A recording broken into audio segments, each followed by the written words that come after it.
Amen. Hallelujah. Amen. Napakasarap pong magpuri sa ating Diyos. Amen. Hallelujah. Amen. Ang Diyos po ay walang katulad. Amen. Walang katulad sa kanyang kabutihan. Walang katulad sa kanyang pag-ibig. Amen. Hallelujah. Hallelujah. Minsan pa po, magandang umaga po sa inyong lahat. Amen. Salamat po sa walang pumati. Magandang umaga po. Good morning po sa lahat. Ayan. Okay. Sige po, mag-relax po muna tayo. Masyado po tayo na-overwhelmed sa ating pagsamba. Amen. Okay. Hallelujah. Relax na po. Okay na? Handa na pong makinig. Amen. Hallelujah. So, ang topic po natin ay sa umaga pong ito ay pinamagatan pong The Sycamore Tree. Yan. So, hindi ko po kayo tuturuan magtanim ng sycamore sa umaga pong ito. Kundi titingnan po natin yung aral dyan po sa sycamore tree. Okay?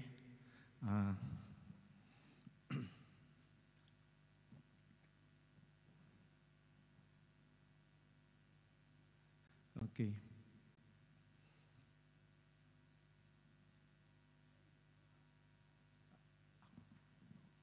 Sabi po dito sa ating pong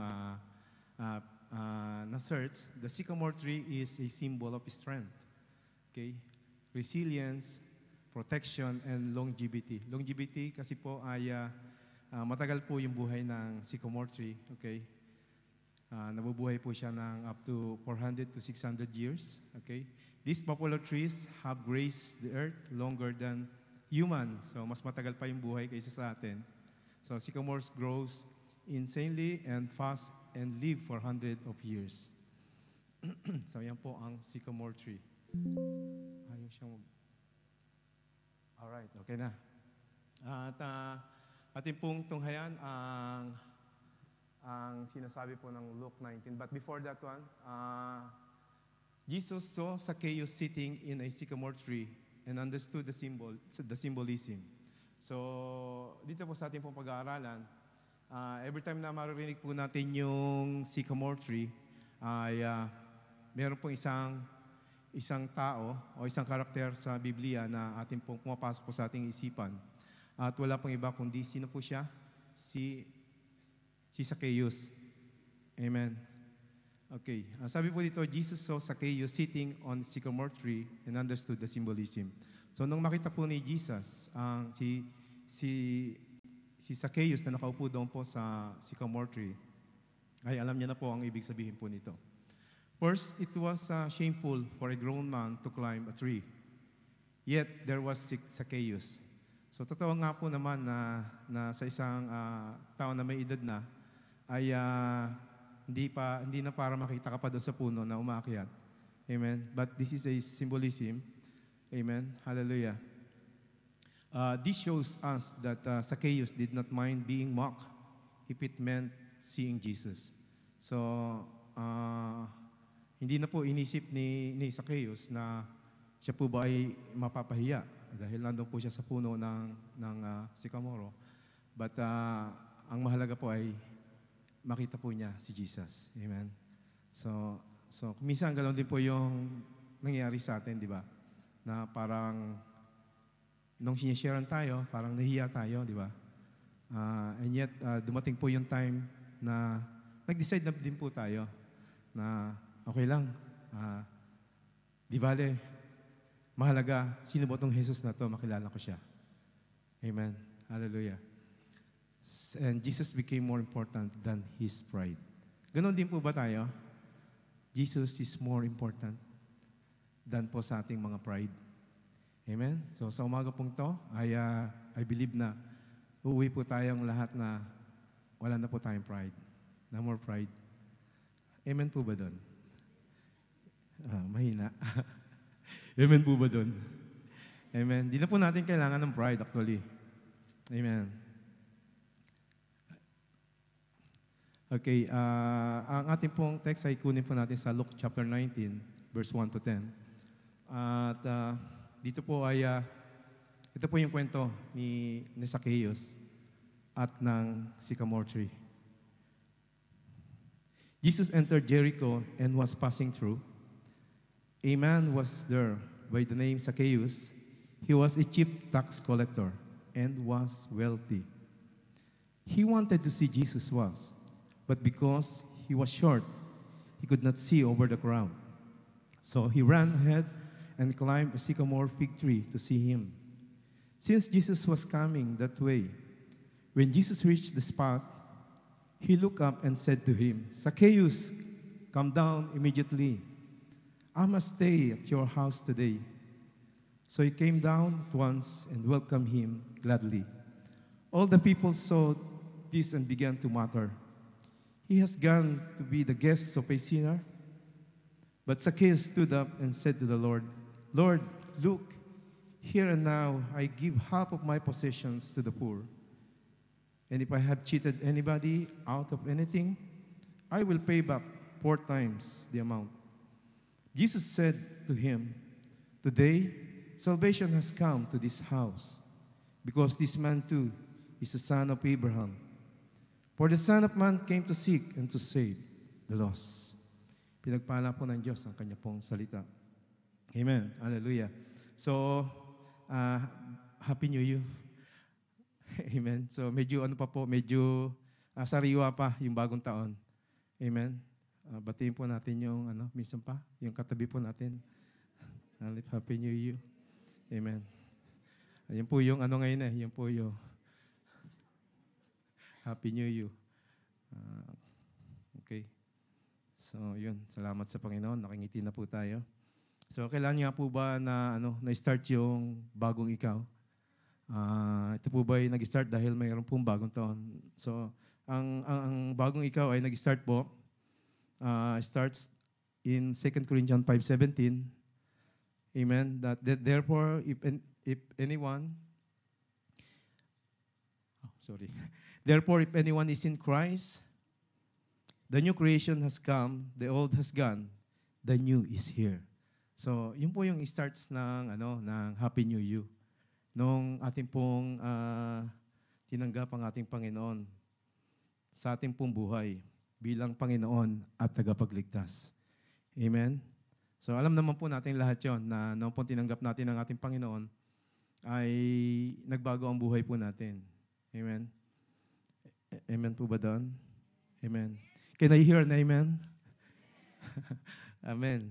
So, lahat tayo na nakipag-isa sa Panginoon Jesus ay isa ng bagong nilalang. New creation.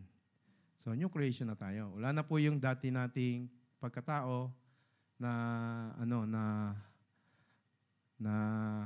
yung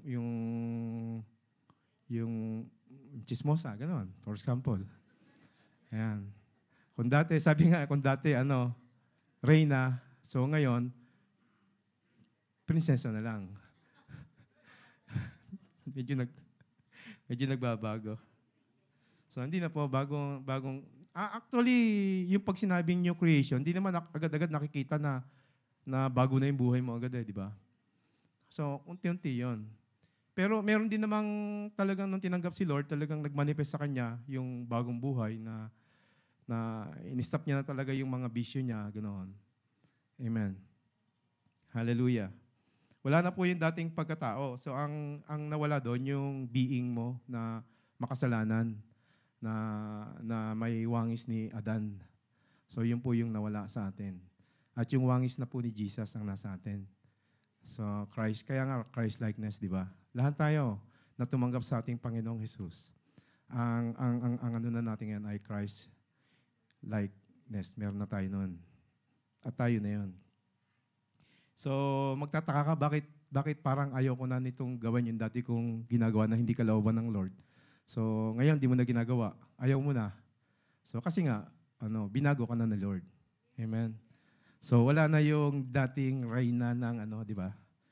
Okay. So, ang pagiging binago mo ay hindi dahil sa bagong taon. So, kasi meron kang resolution, no? Magbabago ka na. No, hindi po ganoon yon. Amen. So, nang tinanggap mo si Jesus, automatically na binago ka na ng Lord. Amen. Hallelujah. Ngayon, tingnan mo sarili mo. bakit parang hindi ako nagbago? Yun ang question, di ba? Sabi, bakit bakit Reyna pa rin ako? So medyo dapat may tine-check natin yung sarili natin. Totoo bang tinanggap ko na si Lord sa buhay ko? Totoo bang binuksan ko na yung puso ko sa Kanya at pinapasok siya bilang Panginoon at tagapagligtas ng buhay ko? Amen. So, kapag siya'y tinanggap mo ng buong buo sa iyong puso, 100% po, 100% magbabago ang buhay mo. Amen? Amen. Okay. So, kung dati-dati ang tingin sa'yo ng Lord ay kaaway, yan. Kasi dahil yung ginagawa natin, sumusuway tayo sa Kanya. O kumbaga, wala ka sa kalooban ng Lord yung ginagawa mo. But nung tinanggap mo siya bilang Panginoon at tagapagligtas, alam mo ba na ginawa kang matuwid ng ating Panginoon sa Kanyang harapan? Okay, kinuha niya ang lahat ng kasalanan mo, doon sa krus dinala niya. Kaya doon siya na napakaw at ang lahat ng kasalanan mo ay wala na. At kung merong si Jesus, yung katuwiran niya, yung kabanalan niya, yun yung binigay niya sa iyo. Amen? So, good news, di ba?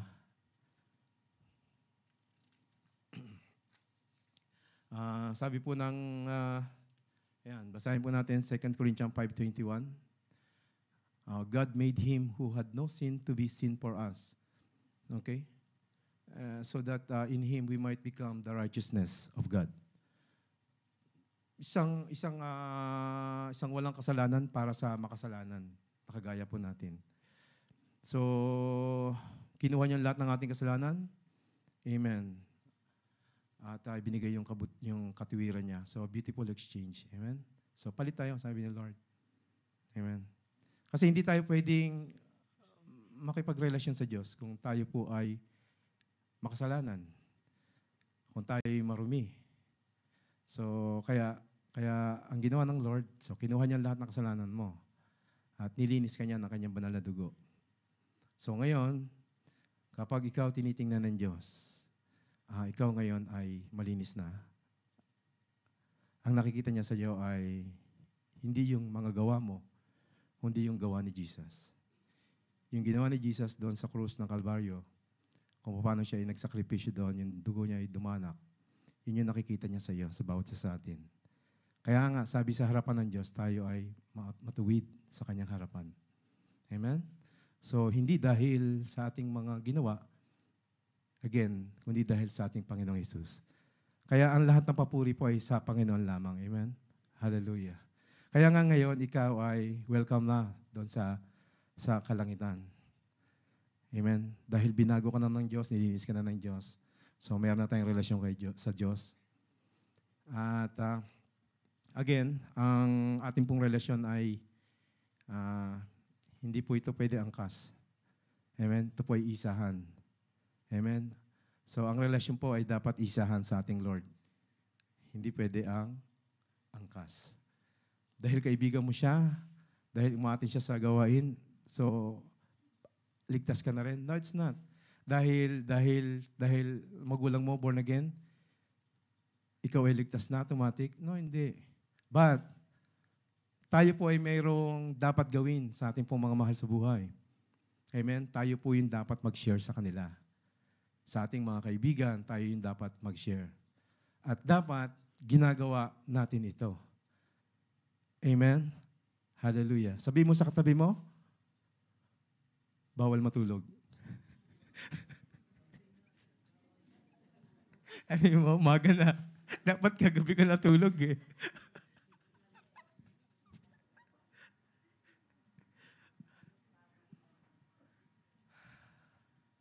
So, again, Happy New Year. Amen? Sa 2024, di na tayo natutulog pag may nagpipreach dito. Amen? Amen.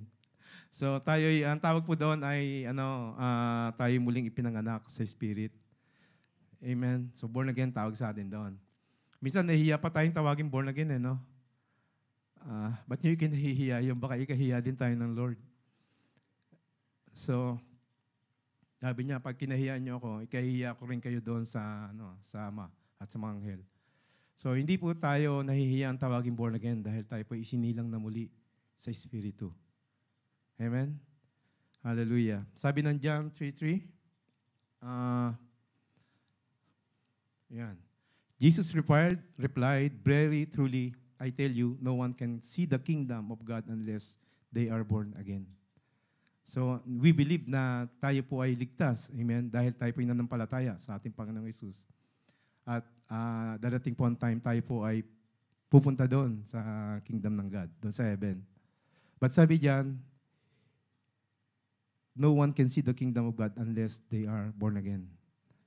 Ngayon, kung itinatanggi mo na, I am not born again, hindi ka pwede ron sa kingdom.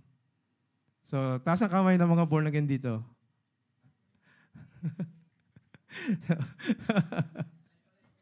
So, malinaw po yung sinasabi. Hindi po ako nagsasabi noon. Yung pong Bible. Amen? Binabasa ko lang po.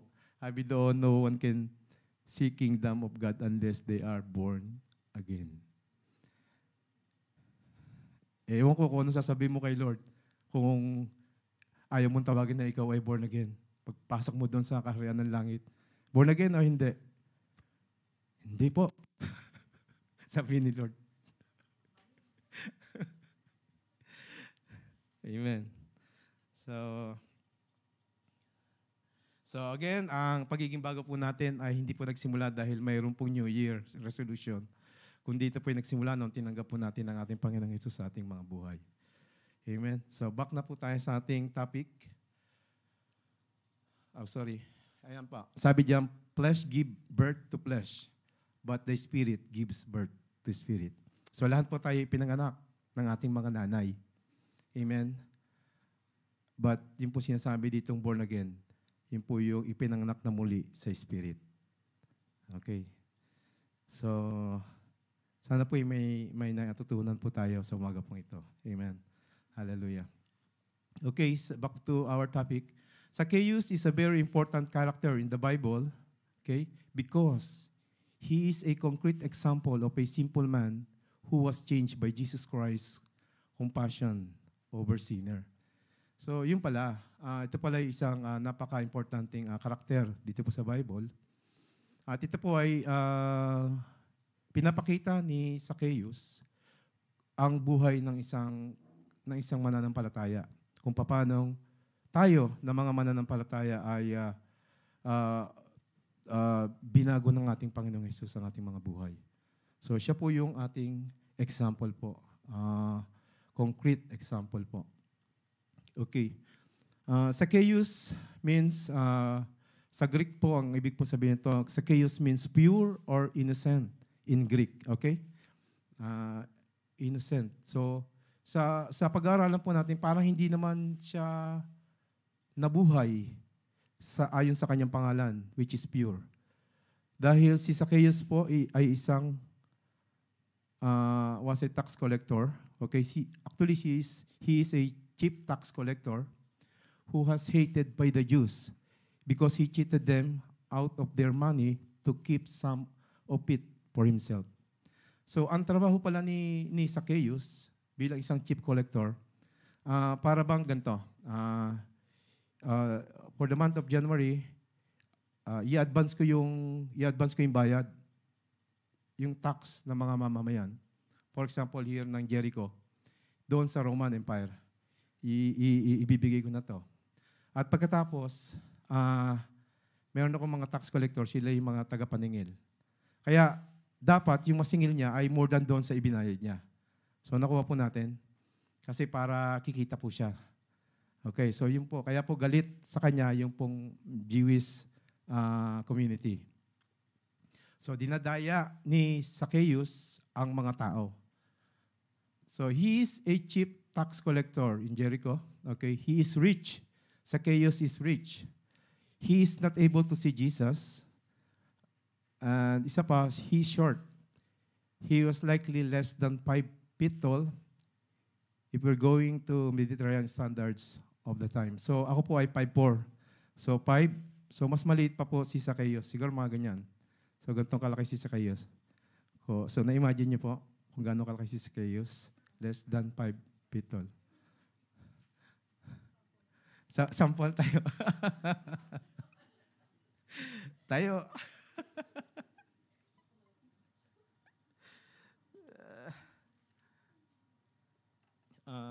Okay.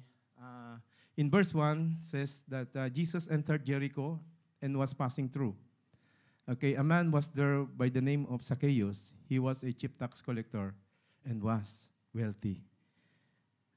Okay, so like other tax collectors working for the Roman Empire, was seen as simple figure or ill repute. So yun po yung ni Zacchaeus doon po sa community. Self-enriching, corrupt, and traitorous to the Jewish community. So, ang tingin po sa kanya ng mga tao doon, siya po ay makasalanan. At sa kabila na siya po ay isang makasalanan ay, so dito po sinasabi sa verse 2,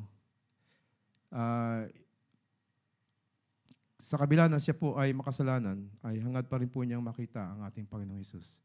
So, naku-curious siya, sino ba si Jesus? Amen. Hallelujah. Verse 3, he wanted to see Jesus was, but because he was short, he could not see over the crowd.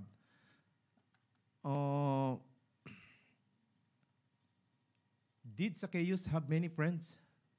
So, nice niya makita si Jesus, kaya lang ang problema, maliit nga po siya. So, along the road, ang dami pong mga crowds na nandoon po at gusto niya makita si Jesus, hindi siya makasingit. Actually, ang tanong dito, did Zacchaeus have many friends? Wala nga po siyang friend, di ba? Kasi galit sa kanya yung mga tao. So sabi nga dito, every time na si Zacchaeus ay sisingit, so binablock siya ng mga tao. Si Zacchaeus, harangan natin siya para hindi niya makita si Jesus. So, kaya hindi siya magkaroon ng pagkakataon na makita si Jesus. Okay? So, wala siyang kaibigan. He didn't have any friends to help him when he went to see Jesus. People might have actually blocked him. In verse 4, so, he ran ahead and climbed a sycamore fig tree to see him, since Jesus was coming that way. So, kaya nga ang ginawa po niya ay tumakbo po siya. At umakyat po siya doon sa puno ng sycamore. Okay, why did Zacchaeus choose sycamore tree? The sycamore tree did not only create a clear line of vision for Zacchaeus. It helped him to rise above the crowd and see the Lord clearly. It placed him in the right position for the invitation that would follow. So, ayun. So, kaya pala, ginawa ni Zacchaeus, so umakyat po siya doon sa sycamore fig tree. At upang, parang ganito, mas mataas ako sa inyo, so mas kitang-kita ko yung si Jesus, mas ababa ko sa inyo, walang makakablock sa akin.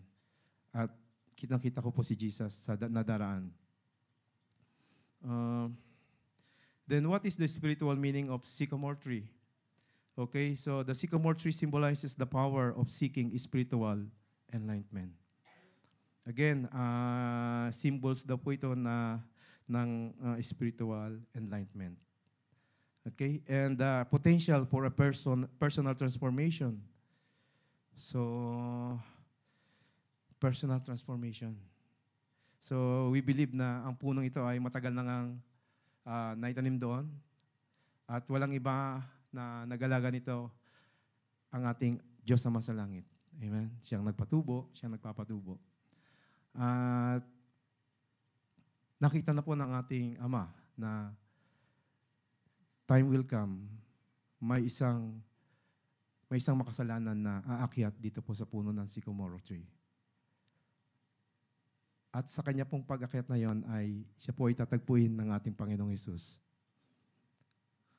Amen? At Yun po ay, again, sinabi po ng ating pong binasa kanya, this is a symbolism. Symbolism na merong isang taong gustong magbago ng buhay. Amen? So, wala po din pong pinagkaiba. Ang sycamore tree na ito ay kagaya po ng church, ng ANCF. Amen? Hallelujah. No, beforehand na ito po'y ginawa. So, alam na ng ating Diyos na ang 10th floor na ito ay gagamitin. Amen? Amen. Na mayroong mga aakyat dito na mga sinner. Okay? O sabihin nating lost. At dito po ay matatagpo nila ang ating Panginoong Hesus. At dito po sa lugar na ito, ay magkakaroon ng pagbabago ang kanilang mga buhay. Amen? So, marami pong nagsasabi na bakit nung pumasok ako dito sa bulwagan na ito, ay parang iba yung pakiramdam ko. Kaya nga po, we believe that this place is anointed place where kung saan po ang ating Panginoon po ay nagdadwell sa lugar na ito, sa church na ito. Amen? At dito po sa church na ito ay marami po ang madiligtas. Amen? Dahil walang ipinapangaral dito, kundi ang tanging pangalan lamang ni Jesus. Amen? Jesus is the way, the truth, and the life. No one comes to the Father except through Jesus. Hallelujah. Hallelujah. Pwede po bang palakpakan natin si Lord? Hallelujah. Hallelujah. So this is the spiritual meaning of sycamore tree. Hallelujah. Verse 5 and 6, when Jesus reached the spot, he looked up and said to him, Zacchaeus, come down. Immediately, I must stay at your house today. So he came down at once and welcomed him gladly. Hallelujah. So, ganoon din po tayo, nang naramdaman po natin. Bakit parang ang saya-saya ko nang tinanggap ko si Jesus sa buhay ko? Amen? So, nagkaroon ng kagalakan ng aking puso. Sabi ni, in case po ni Zacchaeus, nang marinig pa lamang po niya na tinatawag ng Panginoon ang kanyang pangalan, ay siya po ay nagalak na po. Napuno na po siya ng kagalakan. Sabi po diyan, he looked up and immediately, so he came down at once and welcomed him gladly. Amen? So, dati-dati ang iniisip niya walang iba kundi paano kumita ng malaki. Amen? So, dahil pwede natin sabihin na may takot siya sa future niya. Hallelujah. So, kailangan niyang mag-impact ng maraming dinar. Amen? Dito sa Bahrain. Amen. Di po masama yun, no? Pag marami na pa kayong ipon, ganyan nyo kami. So, dati lagi siya nakasimangot, mga kapatid, si Zacchaeus. Kasi imagine mo, wala ka nang inisip sa araw-araw ng buhay mo paano makakasingil. Sa totoo lang, ang hirap maningil, di ba? Sino po nakaka-relate dito? Yung mahilig magpautang? Sorry po. Sorry po.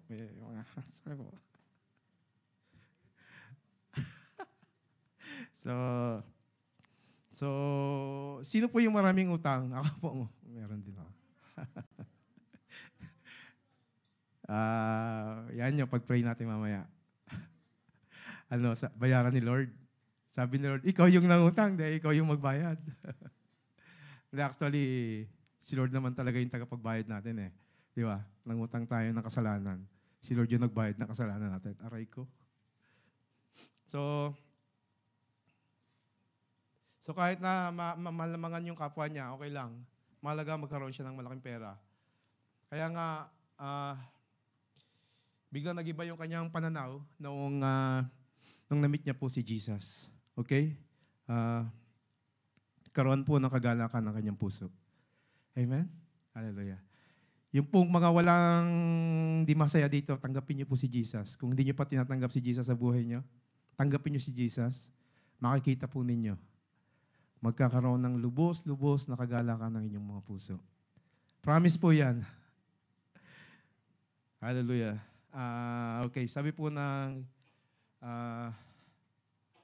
tama na ba ako? Alright.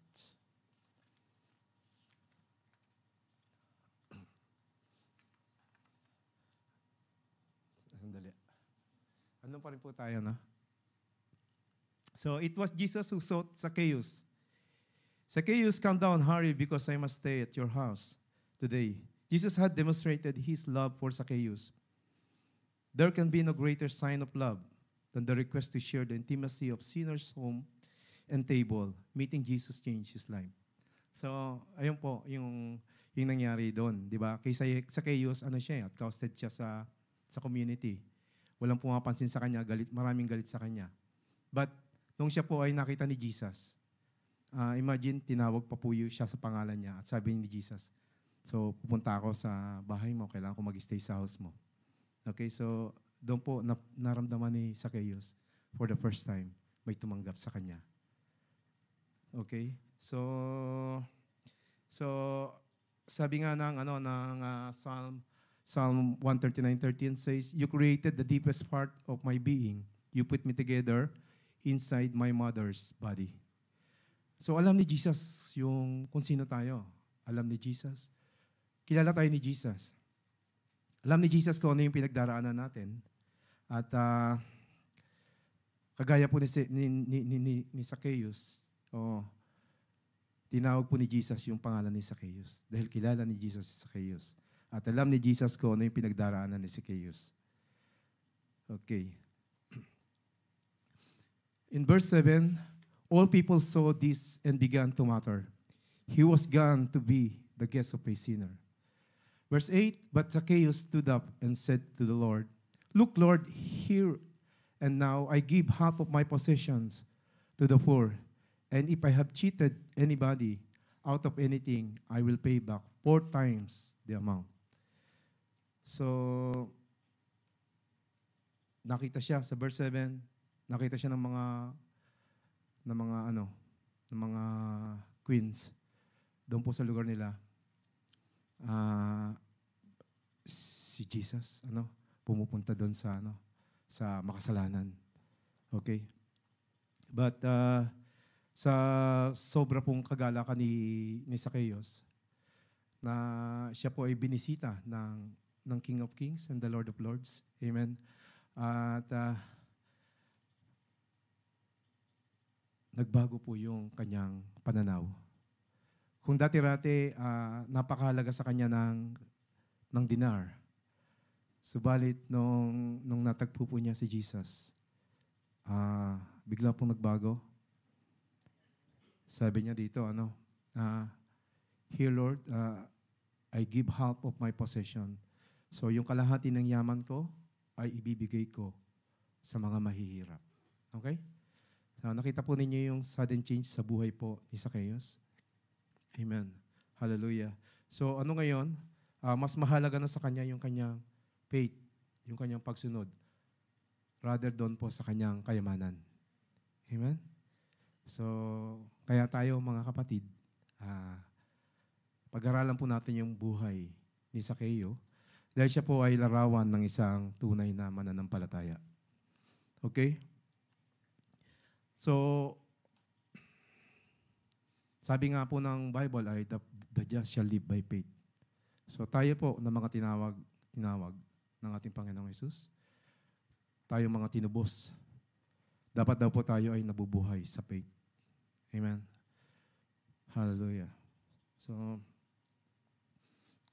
what happened to Zacchaeus is his willingness to repay is an act of faith. So, yun po daw, pagbabigay niya ng kalahati ng kanyang yaman sa mga sa mga mahirap is an act of faith. Amen? Are you? Isa lang tayo mag-English eh. Are you? Check po natin yung, yung buhay natin. Check po natin. Siguro, wag niyo pong masamain kung sabihin ko po na, check po natin yung pagbibigay po natin, yung pagkakaloob po natin. Hindi ko po sinasabing, bigay niyo lahat. O kalahati ng sweldo niyo. Hindi po ganon. Ang pinopoint ko lamang ay, sa iyo bang pagkakaloob, sa ating bang pagkakaloob, may takot pa bang natitira dito sa ating mga puso? Andun pa ba rin yung takot? So kung nandun po yung takot, ay parang may problema po. Tila baga hindi na-active yung ating mga faith. Amen. So sa pagkakaloob ay magkaloob daw po tayo ng may kagalakan sa ating mga puso. Sabi ng Biblia. Subalit kung sa ating pong pagkakaloob ay tila baga parang napipilitan lang, ay hindi daw po yun yung kalooban ng Diyos. So, pag-aralan po natin, i-check po natin ang ating mga sarili. So, His willingness to pay is an act of faith. So, tapos po na tinanggap niya ang ating Panginoon sa kanyang buhay, ay doon na po siya nagsimulang umak according to His faith. Okay? So, this is a proof that his heart did change. Not only that, but Jesus himself declared that salvation had come to this house, meaning that Zacchaeus was saved and is now part of the family of God. Amen. So, ganun din po tayo. Nung tinanggap po natin ang ating Panginoong Jesus, tayo po ay naging bahagi na ng pamilya ng ating Diyos. In John 1:12, ang sino mang tumanggap at manalig sa anak ay pinagkalooban ng karapatang maging anak ng Diyos. Hallelujah. So, kung dati-rati si Zacchaeus ay sobrang love niya yung kayamanan niya. Actually, hindi na yung buhay niya yung pinoprotektahan niya na kundi yung kayamanan na niya. Kaya kailangan niya makasingil lagi ng marami para sa kayamanan niya. Dahil alam niya ito yung magsasalba sa kanya. Okay? But nung nakilala niya po si Jesus, nawala na po yung attachment niya doon sa kayamanan niya. Nawala na yung attachment niya doon sa sistema ng mundo. Which is kailangan laging may bago. Amen? Ganon po ba tayo? Kapag may nakitang bago, kailangan meron ako niyan. Sobrang attached sa mundong ito. Amen? But kisa Zacchaeus, nawala yun yung bagay na yun. So, sabi niya, bibigay ko yung kalahati ng yaman ko doon sa mga mahihirap. Hallelujah. Amen. Konti na lang. Konting tiis na lang. Hallelujah. Zacchaeus' dignity was restored. So, kung dati siya po ay kinaiinisan, subalit nung simula nung ipinibigay niya na po yung kayamanan niya, yung kalahati ng kayamanan niya ay na-restored po yung dignity niya. Amen. Muli, hallelujah. His heart was changed and he repented of his sins. He fully accepted the forgiving grace from Jesus. And during the banquet, he showed his gratitude by giving half of his possession to the poor and returning payment fourfold to the defrauded. Sabi niya, kung ako ay may nadaya, ibabalik ko ito ng 4 na beses. Okay? So, dahil yun po yung law doon po sa Old Testament, na kapag ikaw ay nahuli na ikaw ay nagnakaw, babayaran mo ito ng 4 na beses. Sample, nagnakaw ka ng 1 kalabaw, tapos pag nahuli ka, babayaran mo ito ng 4. Ganoon po. So, kaya dito sinasabi ni Zacchaeus, fourfold, ibabalik ko yon sa sino mang nadaya ko. Okay, so again, his willingness to pay is an act of faith. So now this is the question again. After mo umakyat sa Sycamore, so asan ka na ngayon? When it comes to service to the Lord, sa paglilingkod mo sa Lord. Ito, maraming kinakausap ang Lord sa umaga pong ito. Na matagal na nangungusap si Lord sa inyo. join ka sa ministry. And yet, tila baga parang nagbibingbingan tayo na wala lang, parang walang narinig. But today, this morning, Lord is meeting you, talking to you. Okay? Bukas ang ministry ng Lord. It's about time to serve the Lord. Amen. Matagal na tayong tumanggap sa Lord. Hallelujah. So, ibigay na natin yung sarili natin sa Lord. Kagaya ng ginawa ni Zacchaeus. Kaya nga tayo nag-aaral dito, di ba? Para may matutunan tayo. At pag tayo natuto, gagawin natin. Hindi yung pag narinig dito, lalabas sa kabila. Amen? So, pag narinig sa tainga, bababa sa puso at ipapalaw yung narinig. So, eto. Willing na ba kayo na tumugon sa ating Lord sa umaga pong ito? In any ways, sa maraming uri ng paglilingkod. Amen? So, pwedeng sa gawa, pwedeng sa salita, mag-share tayo ng words of God sa ating mga kaibigan, sa lahat. Hallelujah. Share natin si Jesus, share natin yung love niya. At pakita natin sa gawa, hindi tayo agad-agad nagagalit. Amen. Ay, Kristiyano na pala ako. So, hindi na ako magagalit.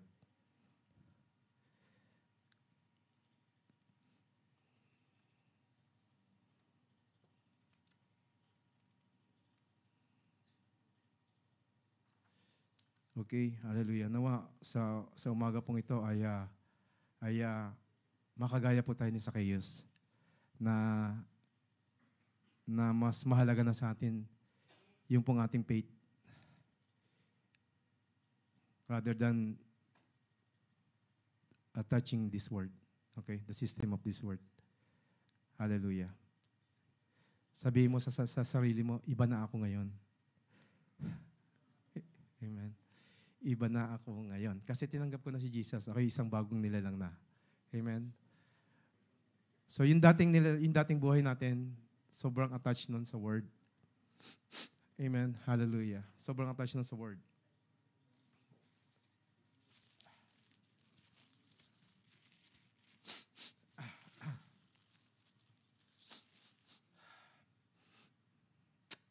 Amen. Hallelujah. So Zacchaeus would not have stopped cheating and stealing from people if it wasn't for Christ's acceptance of him. So, kaya nga, nung natagpo niya na po si Jesus, na-stop na po lahat ng pandarayang ginagawa niya. Just as he was, Christ loved him, accepted Jesus unconditionally, and personally included him in his life. Even though he knew what a great sinner he was. This is what calls Zacchaeus' change of heart. So, again, kailan tinagpo ng Lord si Zacchaeus? In the middle of doing sin. And ganoon din po tayo sa kalagitnaan ng ating pagtatampisaw sa kasalanan. Doon po tayo tinagpo ni Lord. Okay? Hindi naman sinabi ni Lord na hintayin muna kitang magbago, hintayin muna kitang mag-change ng buhay mo bago kita tagpuin. No. In the middle of our sins, nag-enjoy po tayo sa kasalanan. Doon po tayo tinagpo ng Lord. Hallelujah. So, ang Diyos po ang nagdadalang habag sa atin noon tayo po ay makasalanan pa.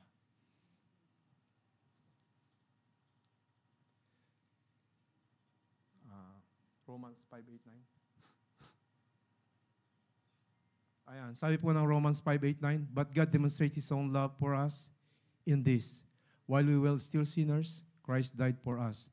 Since we have now been justified by His blood, how much more shall we be saved from the God's wrath through Him? Hallelujah. So doon po tayo tinagpo ng Lord. Kaya wala po tayong dapat ipagmalaki sa ating Panginoong Hesus na bago mo ako tinagpo, ako'y malinis na, ako'y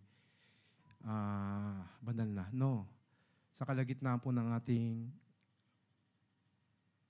pagtatampisaw sa kasalanan. Okay? Hallelujah. So, God is good. Amen. Hallelujah. Even Jesus po, ang ating Panginoong Jesus, mayroon din po siyang sycamore tree. He has his own sycamore tree. So, kaya lamang ay yung sycamore tree ng ating Panginoon, doon siya ay ipinako. Doon sa sycamore tree niya.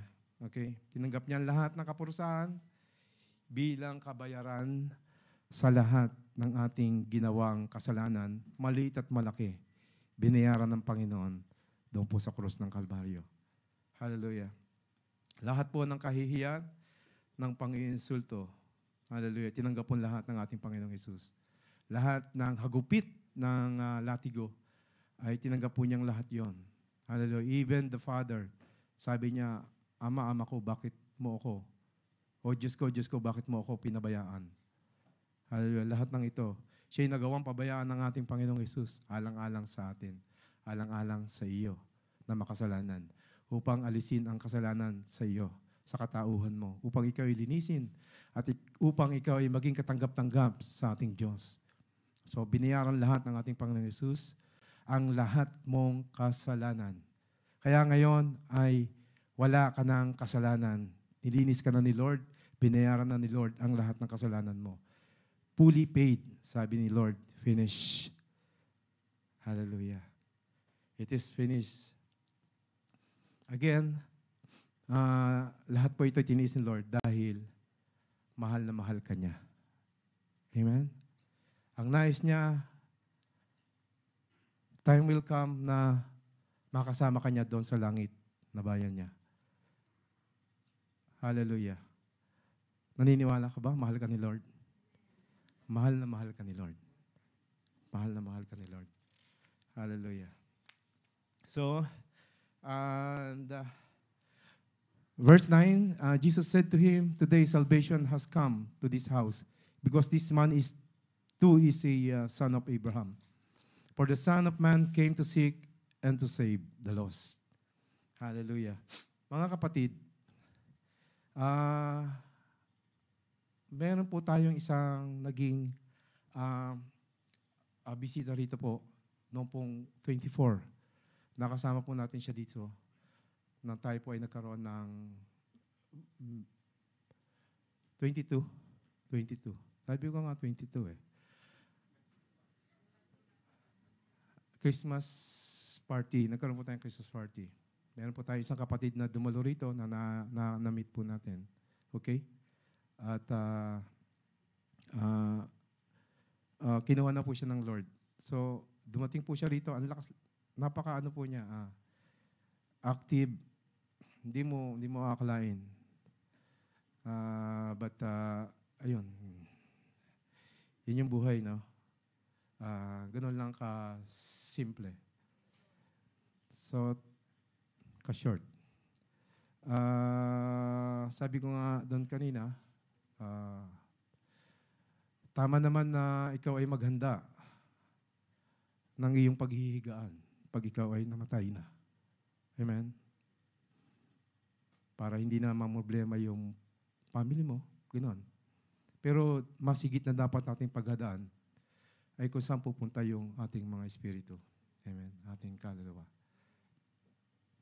Dahil ito po ay mabubuhay ng pangwalang hanggan. Amen? Yung pong katawan natin, pag ito po ay nahimlay na, bulok na po ito at magiging alikabok na lang. But yung espiritu po natin, tayo po, saan tayo pupunta? And that's the big question. Okay. So yun ang masigit nating paghandaan. So kagaya po ng kapatid natin, hindi natin alam ang lakas-lakas niya. But nagkaroon po siya ng heart attack. So actually, nandun na po daw siya sa Pilipinas. Okay. Okay, bago po tayo magtapos, ay meron lang po akong babasahin sa inyo na isa pang kwento ng isang lalaking may katayuan sa gobyerno, sa bayan, ganoon. Ayan, the rich and the kingdom of God. Actually, sa ibang verse to, the rich young ruler man. So, sa Tagalog po, babasahin ko po. May isang pinuno ng bayan na nagtanong kay Jesus, "Mabuting guro, ano po ang dapat kong gawin upang makamtan ko ang buhay na walang hanggan?" Sumagot si Jesus, bakit mo ako tinawag na mabuti? Ang Diyos lamang ang mabuti. Alam mo ang utos, huwag kang mangangalunya, huwag kang papatay, huwag kang magnanakaw, huwag kang tatayong saksi para sa kasinungalingan. Igalang mo ang iyong ama at ina. Sabi ng lalaki, ang lahat pong iyan ay tinupad ko na mula pa sa pagkabata. Pagkarinig nito ay sinabi ni Jesus, isang bagay pa ang kulang sa iyo, ipagbili mo ang lahat ng iyong ari-arian at pamahagi ang pinagbilhan sa mga dukha. Which is, ito po yung ginawa ni Zacchaeus, di ba? At magkakaroon ka ng kayamanan sa langit. Pagkatapos ay bumalik ka at sumunod sa akin. So nalungkot ang lalaki nang marinig iyon sapagkat siya'y napakayaman. Nakita ni Jesus na nalulungkot ang lalaki kaya't sinabi niya, napakahirap para sa mga mayaman na makapasok sa kaharian ng Diyos. Mas madali pang makaraan sa butas ng karayang ang isang kamelyo kaya makapasok sa kaharian ng Diyos ang isang mayaman. Nagtanong ang taong nakarinig ito, kung gayon, sino ang maliligtas? Ang mga bagay na hindi kayang gawin ng tao ay kayang gawin ng Diyos, tugon ni Jesus. Sinabi naman ni Pedro, tingnan po ninyo, iniwan namin ang aming tahanan at sumunod sa inyo. Sinabi ni Jesus, tandaan ninyo, kapag iniwan ninuman ang kanyang tahanan, asawa, mga kapatid, mga magulang o mga anak, alang-alang sa kaharian ng Diyos, tatanggap siya ng higit pa sa panahong ito at sa panahong darating, tatanggap siya ng buhay na walang hanggan. Okay. So, dalawang uri po ng tao yung ating pong napag-aralan sa umaga pong ito. Okay? Parehas po silang mayaman. Amen? Yung una, tinanggap ang ating Panginoong Jesus at nagalak. Nagkaroon siya ng kagalakan na dati wala. At pagkatapos po na ipinamigay niya ang kalahati ng kanyang yaman at ibinalik ng 4 na bahagi sa kanya pong mga nadaya. Subalit, yung ikalawa po ay nireject ang ating Panginoon. Siya'y umalis na malungkot, papalayo kay Jesus. Papalayo kay Jesus. At siya po ay malungkot. Dahil siya po ay napakayaman, para sa kanya, mas mahalaga sa kanya ang yaman kaysa kay Jesus. Hallelujah. Yung una, na ay nakamtan po niya ang kaligtasan. Siya po ay nanampalataya sa ating Panginoong Jesus. Yung ikalawa ay nag-alinlangan at nireject ang ating Panginoong Jesus. Okay? Dalawang uri po ng tao na naglalarawan sa kapanahunan. Okay, ang question po, check po natin ang ating mga sarili. Anong landas ang tinatahak po natin sa dalawang ito? Hallelujah. Sa una o sa pangalawa? Check po natin ang ating mga sarili. Hanggang ngayon ba ay may takot pa rin ba? O ando na yung faith mo sa ating Panginoong Hesus. Na naniniwala ka na kailanman, ano man ang mayari, ikay hindi pababayaan, ikay hindi iiwan ng ating Panginoong Hesus. Hallelujah.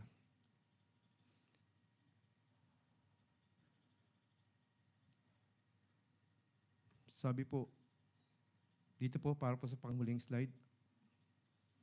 Hallelujah. If the crowd saw Zacchaeus as a sinner, Jesus saw him as lost. If the crowd dismissed him because he was a sinner, Jesus sought him out because he was lost. The story shows us that Jesus has come not to condemn the sinner, but to seek out the lost. And we are all lost to some degree. Amen. Hallelujah. So, sa umaga pong ito ay magdi-decision po tayo. Amen. According po sa ating pong napag-aralan, I believe na si Lord po ang tumagpo sa atin sa umaga pong ito. Amen. Hallelujah. At kausapin po natin siya. At kung ready na po kayo, tayo po'y tumayo. At tayo po'y aawit sa ating Lord. Hallelujah. Isang awit ng pag-o-offer po.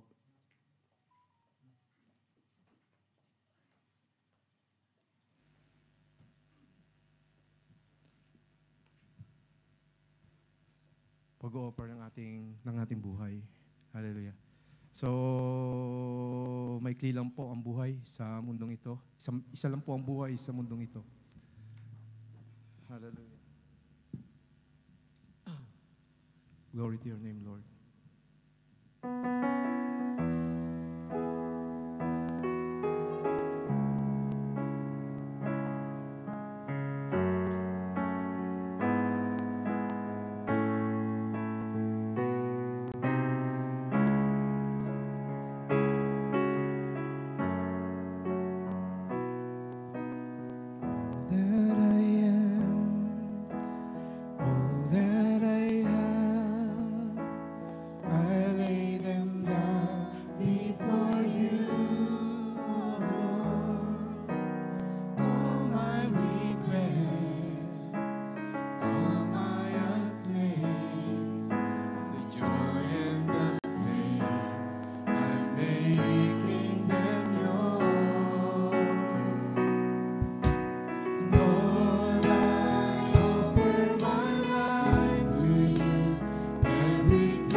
In the past, things yet unseen, wishes and dreams that are yet to come true.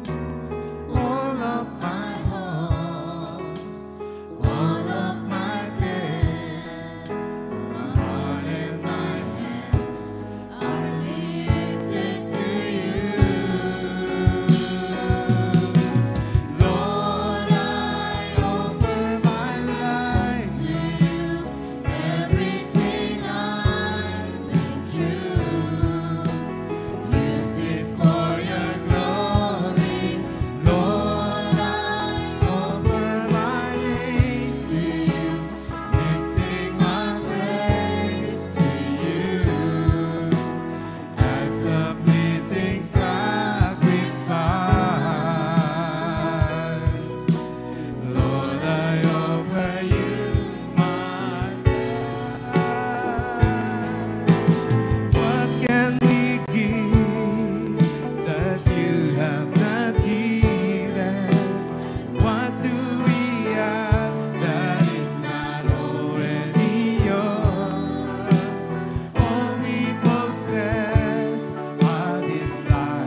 Lord, narito po ang iyong mga anak.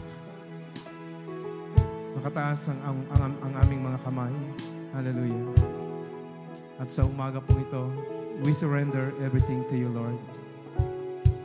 Ang lahat ng sa amin, Panginoon, ay isinusurrender po namin sa inyo, Lord. Ang lahat ng aming pinanghawakan liban sa iyo ay amin pong isinusurrender. Hallelujah. Sinusuko namin sa inyo lahat. Oh, hallelujah. Panginoon naming Diyos, Patawarin mo po kami. Hallelujah. Sa umaga pong ito. Hallelujah. Mas nagtiwala dahil mas nagtiwala kami sa mundong ito, sa sistema ng mundong ito, sa halip na sa iyo. Iyahan mo po sa umaga pong ito, Lord. Renew our spirit, renew our heart, renew our faith, na kami po ay magtiwala lamang sa inyo ng buong buo, Panginoon. Alisin mo po ang takot sa aming mga puso, takot sa future, sa anumang gawa ng kaaway. Alisin mo po ito sa aming Panginoon. But make our heart pure, Panginoon, sa iyong harapan. Make our hearts pure, Panginoon. Baguhin mo po, change our heart, Lord. Hallelujah. Minsan pa, Panginoon, maraming pong salamat sa inyo. Salamat sa pagkilos mo, salamat sa pagminister niyo sa amin sa umaga pong ito. Uuwi po kaming binago sa umaga pong ito, kagaya ni Zacchaeus, Panginoon, na inalis niya, na wala na po ang kanyang attachment sa mundong ito. But siya po ay nabuhay sa pananampalataya at pagsunod sa inyo. Gawin mo akong kagaya ni Zacchaeus, Panginoon. Maraming pong salamat. In Jesus' name we pray. Amen and amen.